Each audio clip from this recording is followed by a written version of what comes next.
자, 오늘은 종려주일입니다. 종려주일이고, 종려주일이 뭡니까? 예수님이 십자가를 지시기 위해서 예루살렘 성으로 입성하는 주간입니다. 자, 그런데 우리가 이제 봄을 맞이했는데, 사실 예수님이 죽으심의 목적이 따로 있지요. 그런데 우리는 세상 가운데 세상의 기준으로 보면은 실패했다 볼 수도 있습니다. 그렇죠?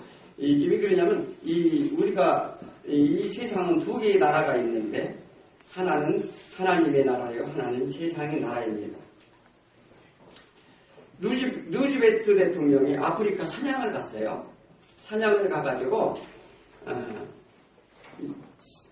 이제 사냥을 끝내고서 돌아오는 중에 배를 타고 돌아오는데 그 배는 누가 타고 있었느냐면 아프리카 선교를 40년간 선교를 한 사람이 타고 있었어요. 타고 있는데 루즈벨트 대통령은 특등실에서 온갖 대접과 서비스를 다 받으면서 오고 있는데 그 선교사는 오는 길에 저쪽 객실 한쪽 구석에 쭈그리고 앉아서 성경 말씀 보고 그냥 엎드려서 기도하는 일밖에 없었어요. 누구 하나 아는 사람, 이 대접 서비스하는 사람 없이 그렇게 오고 있었습니다. 그래서 막 뉴욕 항구에 도착을 했는데 대통령이 오니까 뉴욕 지사라든지 군악대 막 많은 환영 인파가 망바레를 올리면서 대통령을 환영하는 것입니다. 그런데 선교사는 배에서 딱 내리니까 40년 만에 왔는데 누구 하나 반겨주는 사람이 없었어요. 그런 혼자 쓸쓸히 저 낡은 여관방에 가서 외장을 풀고서 무릎 꿇고 기도를 합니다.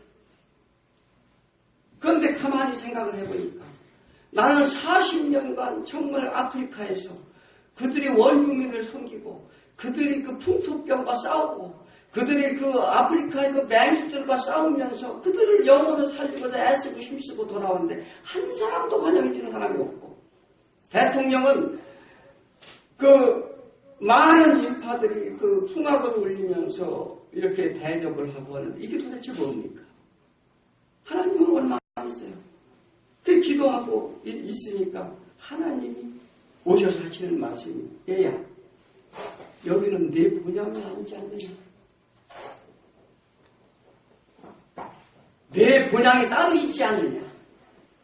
자, 우리가 종료주일 때 예수님이 예루살렘 성에 입성을 하실 때 많은 수많은 인파들이 할렐루야 찬송을 하니까 다수의 후손이요 찬송을 했어요.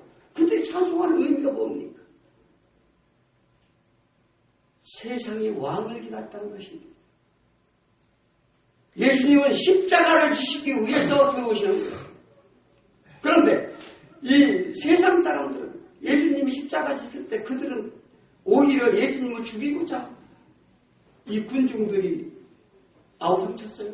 또 그리고 제자들은 도망을 갔어요. 이게 우리가 어떤 시각으로 봐야 될지 우리의 시선이 어느 곳으로 향해야 될지는 우리가 진짜 되짚어봐야 돼요.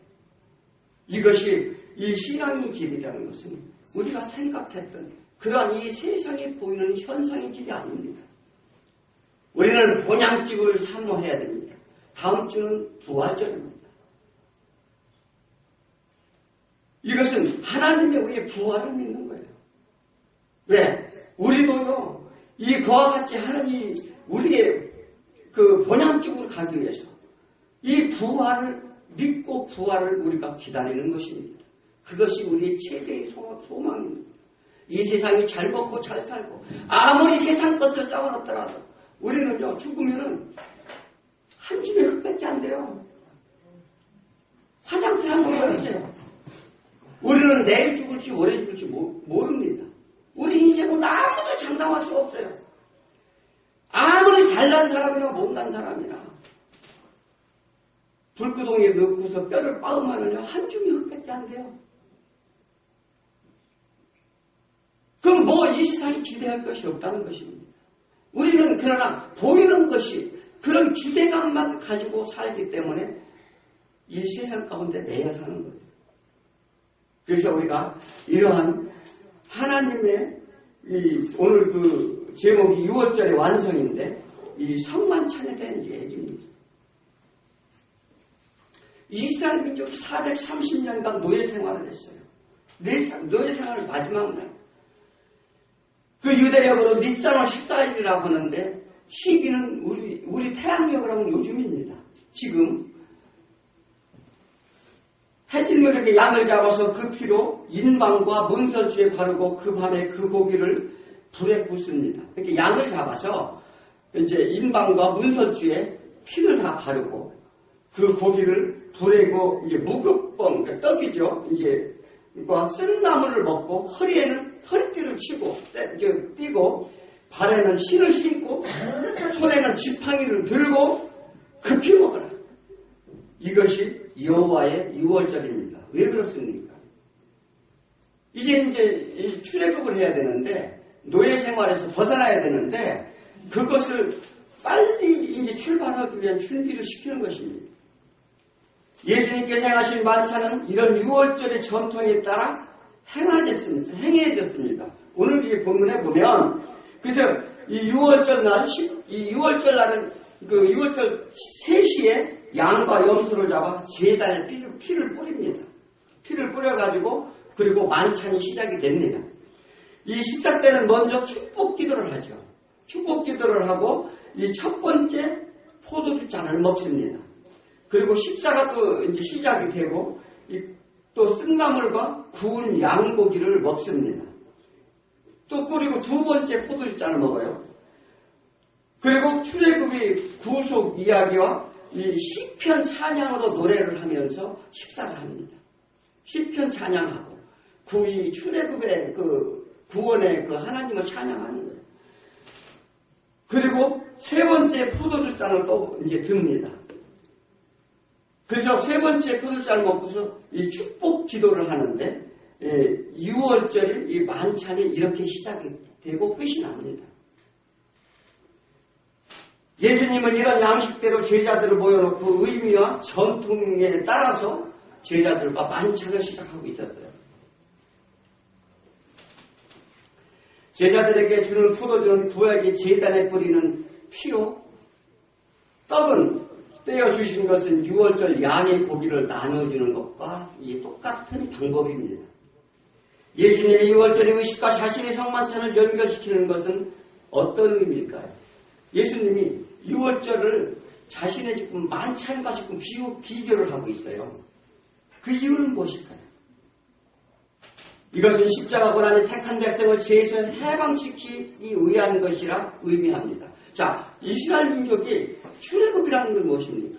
그들이 노예로부터 해방이에요. 이 구원을 받는다는 거죠. 그래서 예수 그리스도가 이 6월절의 만찬은 그것이 우리의 구속하기 위해서, 우리의 죄에서 해방하기 위해서, 죽은 자로부터 살리기 위해서 하시는 예식이라는 거죠.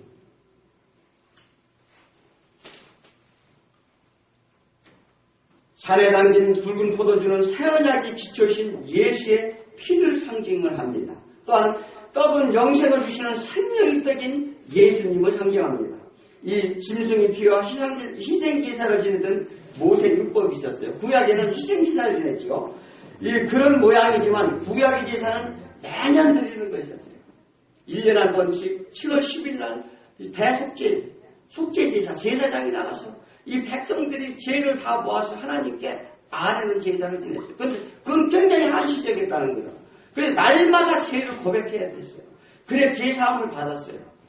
이스라엘 민족이 제단을 끊어놓고 제사를 지내지 않았을 때는 그들은 하나님이 심판하고 징계했어요. 그래서 그들은 한시적인 그런 제사를 지냈습니다. 그러나 예수님이 피와 살로 세우신 성만찬은 한 번으로 단번에 영원한 제사함에 효력이 있다는 거예요. 그것을 예시하는 거예요. 이제 3년의 궁생일을 마쳤습니다. 제자들과 3년 동안 이제 다니면서 모든 이적과 기적, 많은 사람들 병을 고쳐주고 참 많은 죽어가는 영혼들을 살리고 귀신 들린 자를 귀신을 쫓아내고 안진뱅이를 일으키고 소경을 일으키고 그 다음에 죽은 나사로를 살리고 수많은 사역을 했습니다. 그러고 이제 마지막 때가 왔어요. 때가 일어났다고 오늘 본문의 첫 번째 그렇게 말씀하시지 않습니까? 그래서 이 때가 왔다는 것은 이 3년의 공생애를 마치고서 이별의 시간이 왔다는 거예요. 제자들과 이별의 시간이에요. 우리가 인간들이 가장 슬퍼하는 게 이별입니다. 같이 살던 사람, 가족, 부모가 돌아가시고 때로는 이 순서 없이 자식이 먼저 죽을 수도 있습니다. 또한 친구가 죽고 또 사랑하는 사람이 죽고 부부간에도 사별할 수도 있습니다. 그래서 이별은 서로의 정과 추억 그리고 희망을 끊어놓는 칼과도 같다 이렇게 말합니다. 예수님은 이 마지막 만찬을 통해 인류의 죄를 위한 속죄와 희생을 예시하고 새 언약을 선포를 하십니다. 이 언약의 선포로 현재 교회에서 성만찬의 예식이 거행되고 있는 것입니다. 이 만찬은 이별의 만찬이었지만 실상은 우리에게 하나님의 축복의 만찬이라는 거예요. 풍성하신 기쁨의 만찬. 왜 그렇습니까? 이것은 예수님이 우리의 죄를 대속하심의 증거이기 때문에 그렇습니다. 우리를 살리신 거예요. 예수님이 돌아가시고 우리를 살리셨기 때문에 그 만찬은 우리한테 기쁨의 만찬이라는 것입니다. 그것은 예수님의 십자가의 의미가 성만찬 속에 담겨져 있기 때문에 그런데 그래서 오늘 본문을 통해 유월절이 완성으로 오신 예수 그리스도의 성만찬 속에 우리가 진정한 의미와 교훈을 얻기 소원합니다. 이 마지막 유월절입니다. 이 성만찬을 지내고서 예수님은 어디 가셨느냐면 겟세마네에 나가서 기도하셨대요. 내 아버지여 할만하시거든 이 잔을 내게 지나가게 하옵소서. 그러나 나의 원대로 하지 마옵시고 아버지 뜻대로 하옵소서. 예수님은요 십자가의 고통을 알았어요.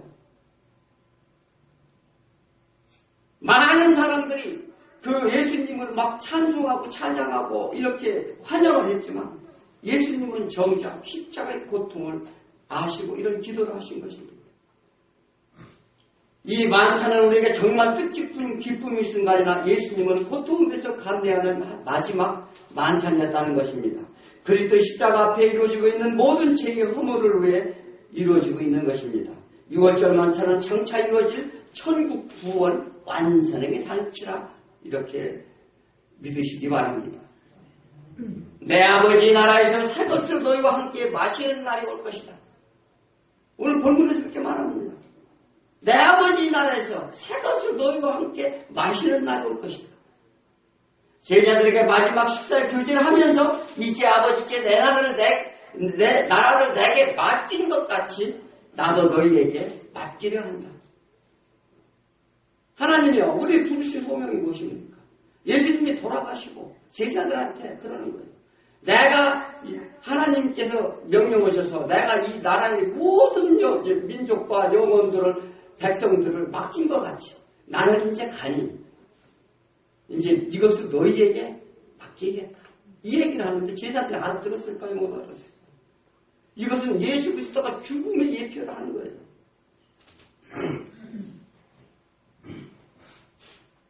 지상 자연의 끝이 남을 예시하는데 제자들은 무슨 뜻인지 왜 알지 못했다는 걸 알 수가 있느냐. 요 본문 뒤에 나오면요 제자들이 누가 크냐가 통반했어요. 누가 상급이 많으냐. 나는 좌편에 앉힐 나는 우편에 앉아도 없어서. 그들은요 그때까지도 이제는 예수님이 오셔서 저 로마 군대 이 폐악한 자들을 다 물리치고 이제 왕이 될 것이라 생각을 했어요.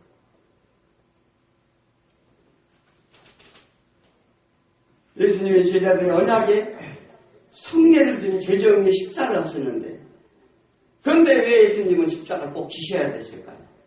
하나님이시라면 그냥 택한 자를 선택 구원하고 심판해 버리면 끝날 텐데 그렇지 않습니까? 우리가 그런 불만이 많이 있을 때가 있어요. 아니 저 악한 자들은 그냥 놔두고 이게요 하나님의 그게 일반 은총이라고 그러는데요. 악한 자나 악하지 않은 자나 비와 때때로 비도 내려주고 햇빛으로 쏘이기도 하고 다 똑같이 인도를 하십니다. 그런데 어떻게 해서 하나님이 계시다 보면 저 악한 자들을 그냥 놔두겠느냐. 또 예수님이 굳이 십자가를 질 필요가 뭐가 있느냐. 이렇게 우리가 반문할 수 있습니다. 이것은 무엇입니까? 우리의 인간 구원 자체가 독립되어 있지 않다는 거예요. 이건 구속자적인 심오한 뜻입니다. 왜 그러냐? 창조의 원리가 있어요. 창조의 원리. 창조의 원리가 있고 구속의 원리가 있습니다. 하나님은 이미 창조할 때 약속을 하셨어요. 어떻게 할 것이다. 내가 너희를 어떻게 구원할 것이다 하는 것을 미리 다 약속을 해놨어요. 언약의 관계라고 그럽니다. 그래서 이 창세기 3장 15절에 어린 양 예수 그리스도를 보내라고 약속을 했어요. 그래서 이 사단의 공격부터 이기게 할 것이다. 이렇게 약속을 이미 하셨기 때문에 이 하나님의 약속은 불변이라는 것입니다. 하나님이 하신 말씀의 약속이 일다 잘했다 한다면 우리가 하나님을 어떻게 믿겠어요? 이 세상 사람들은 믿을 게 하나도 없습니다. 아무리 내가 견고한 약속을 했더라도 이 상태에 따라 환경과 상태에 따라 우리 변합니다. 오늘 어떤 분이 전도를 해서 오시겠는데 못 오시잖아요. 자, 이와 같이 우리는요, 우리 인간은 믿을 수가 없어요. 그래서 이 구속이법으로 아담의 원죄와 삶 속에 있는 죄, 자범죄 모든 영향으로 이 우리 영육이 이 창조의 원형으로 상실되어 갑니다. 그것을 구원에 관해 아무 능력이 없는 인간적인 타락으로 우리가 이게 왔어요. 그래서 절대적인 무능력에 의해 방황하기 때문에 구속의 법을 세웠어요. 이 하나님은 구속의 법을 다 세워갔다는 거예요. 그래서 이런 방법이 아니면 다른 방법이 없다는 것입니다. 이것은 하나님이 지극하신 우리의 사랑하심인데 아담이 처음 범죄했을 때 인간을 잡아 가지고 인간이요. 이 아담이 처음 범죄를 했을 때 어떻게 했는지 아십니까? 선악과를 까먹고 무화과 잎으로 이 수치가 드러나니까 앞을 가렸어요. 그런데 한나절만 되면 그 뜨거운 햇볕에 입이 다 바짝바짝 말라가고 소용이 없어요. 그래서 하나님은 어떻게 하셨느냐? 짐승을 잡아서 피를 뿌리고 가지고서 입혀줬어요. 그게 창세기 3장 21절에 나옵니다.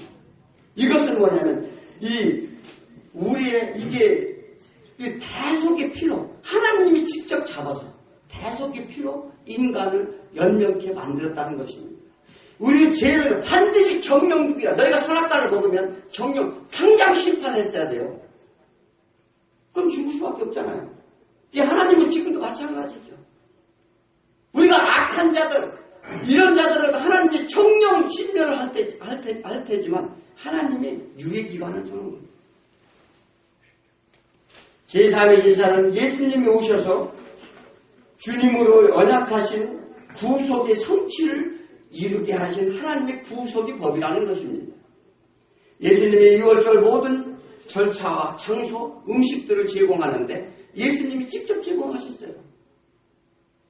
자, 6월절을 제자들 보면서 어디 가서 음식 준비를 하라 어디 가서 하니까 그랬을 때 물동에 가는 사람한테 가서 내가 이 6월절을 거기서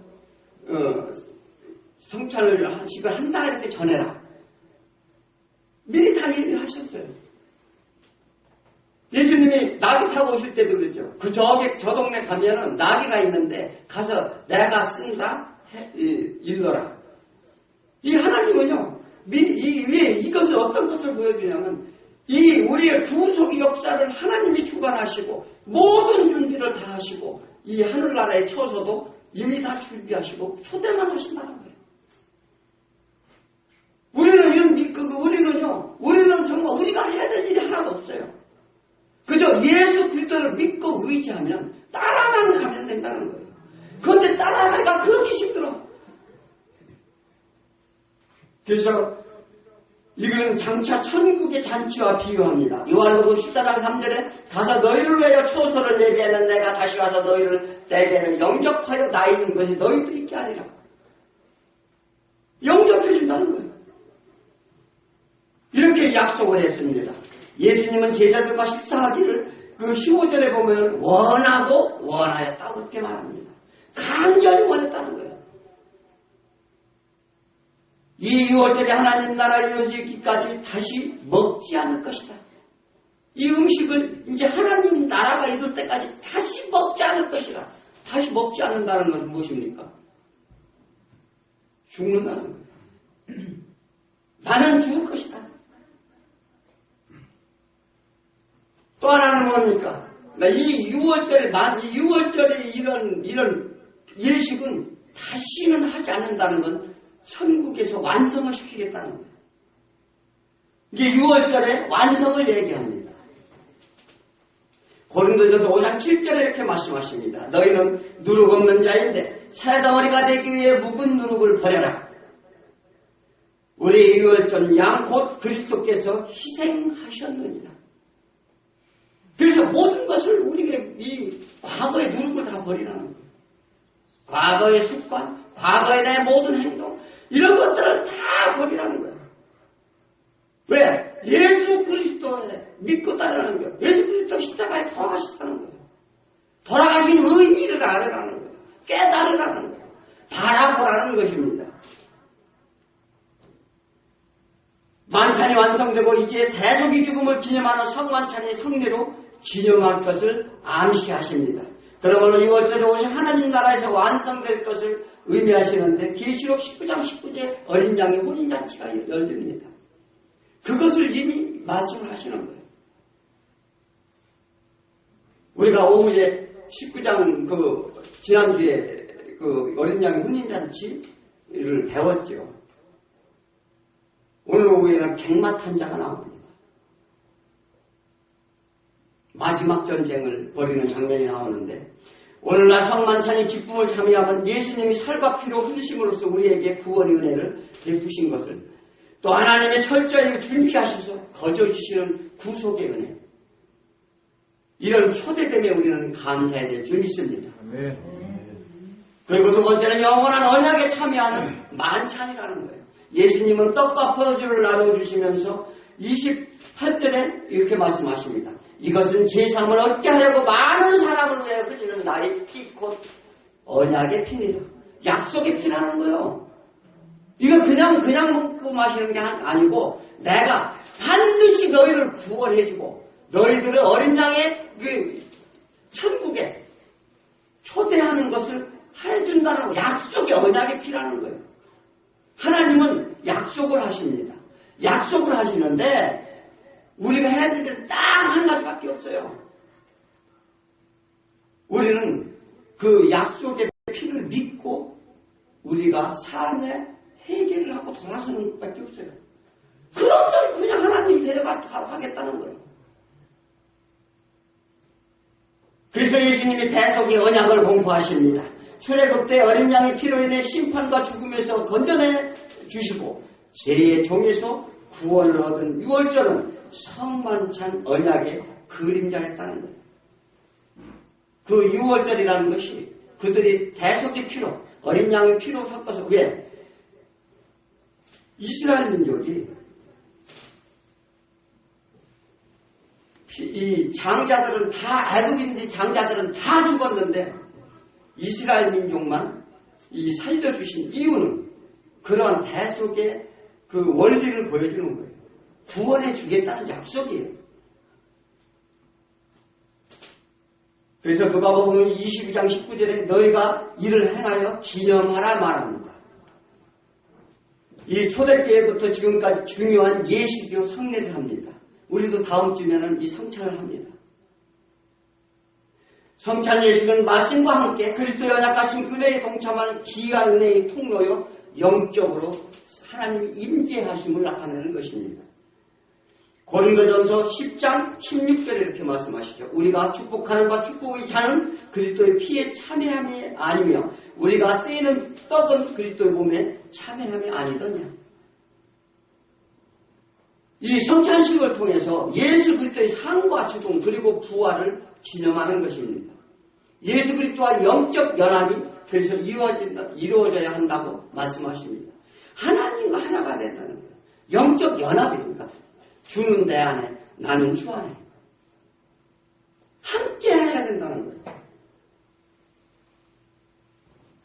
예수 죽으심과 함께 옛사람은 십자가에 못 박으라고 말씀을 하십니다. 예수 부활과 함께 새 사람의 부활함을 우리는 체험이 있기를 축원드립니다. 우리는 그런 체험을 가져야 돼요.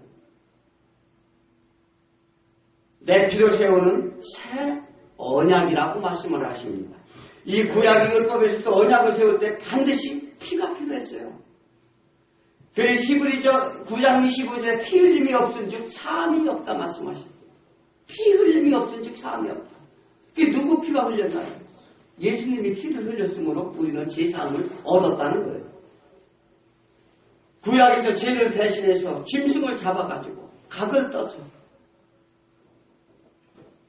피를 제단에 드렸습니다. 그래서 내 제사함을 받았어요. 그래서 새 언약은 무엇입니까? 그리스도의 피로 맺어지는 하나님의 백성과의 언약이라는 거예요. 이는 구원의 피에 언약을 하시는 것입니다. 이 새 언약이라는 구약이 이미 예언되어 있어요. 에레미야 31장 31절 33절에 보니까 여호와의 말씀이라 보라 날이 이르니 내가 이스라엘 집과 유다 집에 새 언약을 맺으리라. 내가 이스라엘 집과 맺은 언약은 이러하니 곧 내가 나의 법을 그들이 속에 두며 그들이 마음에 기록하며 나는 그들의 하나님이 되고 그들은 내 백성이 되리라. 여호와의 말씀이니라. 하나님의 언약은 내가 나의 법을 우리 속에 마음속에 둔다는 거예요. 그리고 우리 마음속에 기록해 하게 하겠다는 거예요. 그래서 그들이 나의 하나님이 되고 그리고 하나님의 백성이 되게 하시겠다는 약속을 이 에레미야 선지자한테 이미 예언을 하셨습니다. 모세의 언약과 다른 점이 있다면 무엇입니까? 모세의 언약은 돌에 새겨 보게 했습니다. 십계명을 돌판에 받았죠. 돌에 새겨서 보여서 교육을 했어요. 그러나 이 새 언약은 뭡니까? 성령의 법을 따라서 우리의 마음판에 새겨라. 이게 새 언약이에요. 우리의 마음판에 새기라는 거예요. 그리고 두 번째는 옛 언약은 이스라엘과 언약이라면 새 언약은 영적 이스라엘. 이 지금 현재 믿는 모든 자들한테 통용하는 언약인 것입니다. 세 번째는 옛 언약은 짐승의 피로 제사함을 얻었다면 새 언약은 하나님의 아들 예수 그리스도의 피로 맺은 언약이라는 것입니다. 그리고 옛 언약은 율법의 행함으로 우리가 구원을 받았다면 새 언약은 믿음으로 구원을 받는다는 것입니다. 예수 그리스도의 피 흘림으로 구원 받았으니 이를 우리 마음판에 심고 늘 기억하며 새기라는 거예요. 그래서 하나님의 은혜에 감사하는 저와 여러분들에게 축원드립니다. 마지막으로 만찬에 참여하는 바른 자세가 우리가 있어야 되겠어요. 한참 성찬식을 거행하던 중 나와 함께 그릇에 손을 넣는 자가 그를 나를 팔리라. 예수님이 이렇게 말씀을 하십니다. 이 거룩한 성찬식탁에 그리스도를 팔고 배신한 유다가 있음을 지적을 하십니다. 우리도 거룩한 성찬을 먹고 마시고 금방 달려가가지고 죄를 짓는 사람이 많이 있어요. 교회에서 실컷 성찬식을 하고 그러고 와서 금방 달려가서 엉뚱한 짓 하는 거예요. 이 유다가 똑같은 얘기예요. 유다는 어떻게 돼요? 성찬식이 끝나자마자 누구한테 달려가냐면 제사장한테 달려갔어요. 이는 이미 계획된 일이라. 이 사단은 우리 마음을 요동케 합니다.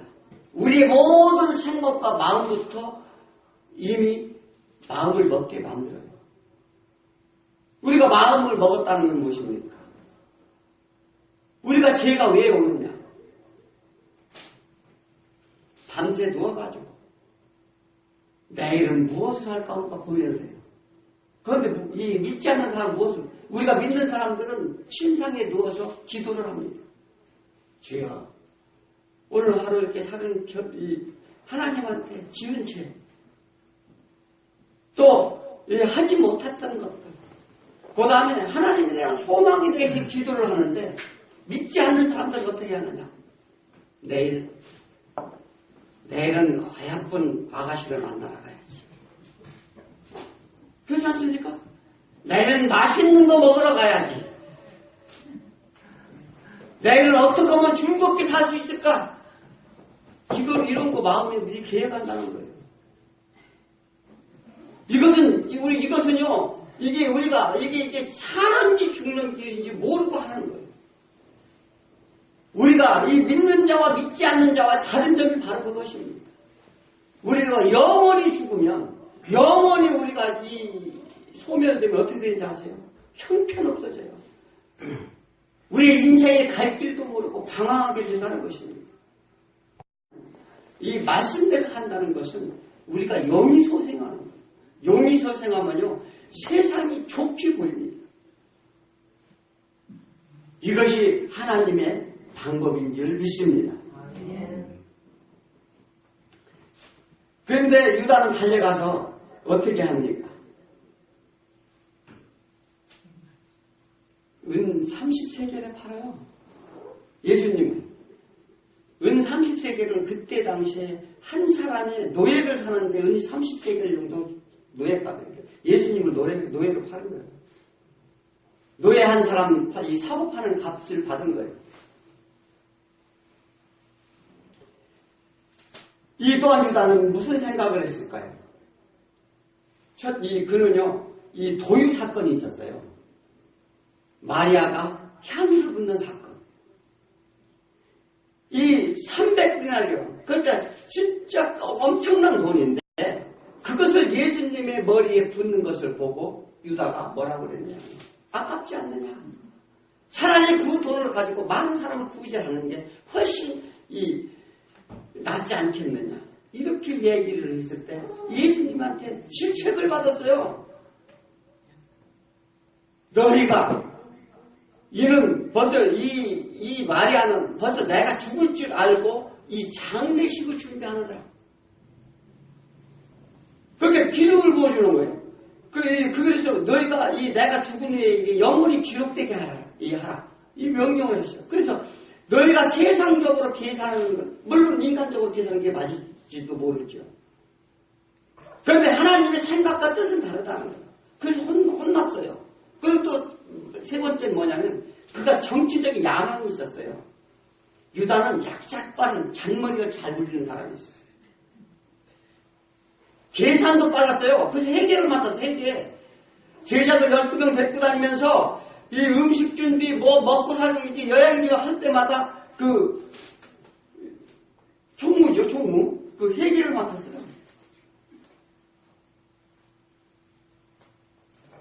그래서 그런 정치적인 야망이 있었는데 가만히 보니까 유다가 똑똑하긴 똑똑해요. 이 세상적으로 보면 그렇다는 거예요. 왜 다른 베드로나 다른 제자들은요 그런 생각을 못했어요. 못했는데 가만히 하는 거 보니까 이 가망이 없는 거예요.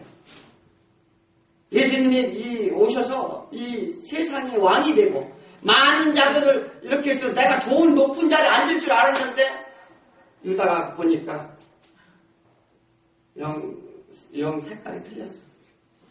요즘 정치를 보면 자기가 이렇게 요쪽에 붙으면 지금 막 여당이고 야당이고 막 서로 왔다 갔다 하고 막 난리가 났어요. 왜? 가망이 없다는 게 여기 있으면. 이게 세상적인 방법이에요. 유다가 그렇게 했다는 거예요. 그래서 그는 어떻게 됩니까? 결국은요, 그거 멸망을 가져오는데 자기 밭에서 목매달아 죽게 해요. 이 하나님은 말씀하셨어요. 이 하박국 선지자에게 말씀하셨습니다. 이 하나님을 거역하는 이스라엘 백성을 심판을 하는데 바벨론을 내가 시켜서 심판을 하겠다. 이렇게 이 하박국 선지자한테 말씀하셨어요. 하박국 선지자가 물었어요. 아니 그 악한 정도를 갖다가 시켜서 왜 이 거룩한 백성을 치료하고 그렇게 하십니까? 그러니까 하나님이 뭐라고 하셨냐? 그것은 내 뜻과 내 섭리니라. 내 조건이니라. 그러나 그들도 악의 도구로 쓰이는 자도 내가 반드시 징벌을 할 것이다. 이렇게 하박국 선지자한테 말씀을 하셨습니다. 우리가요, 이 하나님을 믿는 것은 뭐 다른 게 없어요. 저희 세상적인 야망이나 욕심이나 이런 걸 가지고 하나님 믿으면 안 된다는 거예요. 오직 예수 그리스도의, 그러니까 우리가 이 가장 중요한 우리의 생명을 구원해 주셨다는 것입니다. 그것이 먼저 감사하라는 거예요. 그것을 찬양하라는 것입니다. 그랬을 때 우리의 생명 살실 하나님께 찬양과 감사와 그러한 우리의 그 믿음이 있을 때 내가 너희가 가질 것을 내가 좋게 하신다. 이 축복의 길로 가는 거예요. 그런데 우리는 이 보이는 것을 먼저 쫓아갑니다. 그들이 이 찬양을 하며 많은 관중들이 환영한 것이 무엇입니까? 세상적인 자기들 욕심이었었어요. 고린도전서 11장 29절에 주의 몸을 분변치 못하고 먹고 마시는 자는 자기 죄를 먹고 마시는 것이라 이렇게 말씀하셨습니다. 이 성찬은 행사가 아닙니다. 믿음으로 참여한다는 것을 믿으시기 바랍니다. 유다는 그렇게 은 30세겔에 팔아서 그가 결국은 멸망을 당합니다. 또 유대인들은 어떻게 하면 예수를 죽일 수 있을까 고민하던 중에 바리새인과 제사장 사내들인 동의에 많은 사람들이 예수를 이렇게 막 추종하고 따르니까 이 자리에서 죽이면 반란이 일어날 수도 있겠다. 고민을 하고 있어요. 어떻게 하면 죽일 수 있을까? 그때 유다가 싹 찾아온 거예요. 우리 예수님이 우리 그 선생이 어디서 무엇을 자주 모여서 있는지 잘 압니다. 거기는 사람들도 없고 있으니 그때 어디 있는지 알려줄 테니까 그때 와서 싹 잡아가십시오. 이렇게 유다가 그랬어요. 유다는 사탄의 춤을 주었기 때문에 그렇다고 이렇게 말씀하십니다. 그래서 돈에 대한 욕심, 또 우리의 세상적인 생각, 이런 것들을 우리는 버리셔야 됩니다. 이 성경은 말합니다. 고린도전서 11장 28절에 사람이 자기를 살피고 그 후에 떡을 먹고 잔을 마시고 먼저 우리를 살피라는 거예요. 내가 어떤 상황인가, 내가 어떤 생각을 하고 있는가, 나 먼저 살피라는 것입니다. 그래서 우리가 회개는요, 다른 것은 다 하나님이 다 준비하고 다 이렇게 하시는데 회개는 자유의지를 주는 우리한테 우리 의지로 결단하기를 하나님은 바라신다는 거예요. 그래서 하나님은 그걸 기다리고 계신다는 것입니다. 그래서 세상적인 마음을 버리고 참된 신앙의 믿음으로 고백으로 이 성찬식에 참여하고 먹으라는 거예요. 그런데 유다의 배반을 알고도 예수님은 피하지 않았어요. 이미 작정한 대로 가신다 말씀을 하십니다. 석가모니가 제자의 한 음식에 독을 넣어서 죽고서 그걸 알았으면 거기 가서 먹었을까요?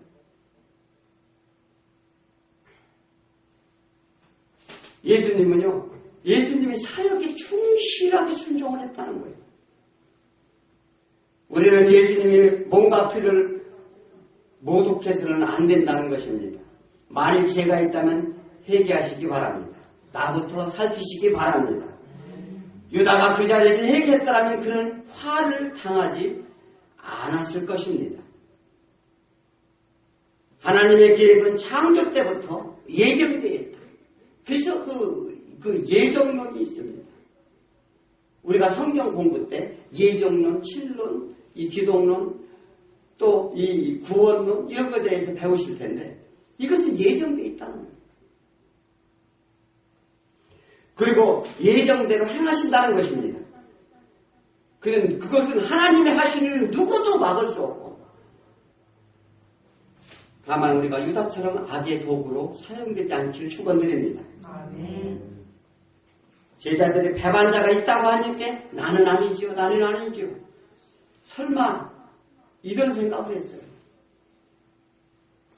그런데 하나님은 예수님은 말씀하십니다.